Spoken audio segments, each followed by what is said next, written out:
মানুষ মানুষের জন্যে,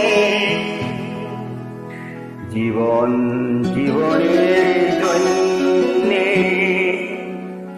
একটু সহানুভূতি কি মানুষ পেতে পারে না?